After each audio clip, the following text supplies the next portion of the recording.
Love with code channel. Weekly gospel. யோவான் நற்செய்தியிலிருந்து வாசகம். அதிகாரம் 10, இறைவார்த்தைகள் 11 முதல் 18 வரை. நல்ல ஆயன் நானே. நல்ல ஆயர் ஆடுகளுக்காக தம் உயிரை கொடுப்பார்.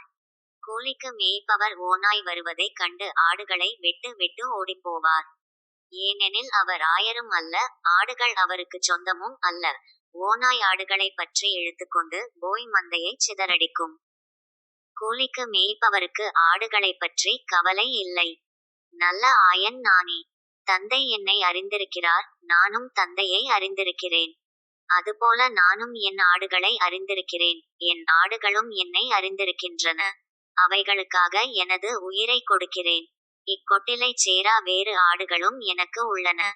நான் அவற்றையும் நடத்திச் செல்ல வேண்டும். அவையும் எனது குரலுக்குச் செவி சாய்க்கும். அப்போது ஒரே மந்தையும் ஒரே ஆயரும் என்னும் நிலை ஏற்படும். தந்தை என் மீது அன்பு செலுத்துகிறார். ஏனெனில் நான் என் உயிரை கொடுக்கிறேன், அதை மீண்டும் பெற்றுக்கொள்ளவே கொடுக்கிறேன். என் உயிரை என்னிடமிருந்து யாரும் பறித்துக் கொள்வதில்லை. நானாகவே அதை கொடுக்கிறேன். உயிரை கொடுக்கவும் எனக்கு அதிகாரம் உண்டு, அதை மீண்டும் பெற்றுக்கொள்ளவும் அதிகாரம் உண்டு.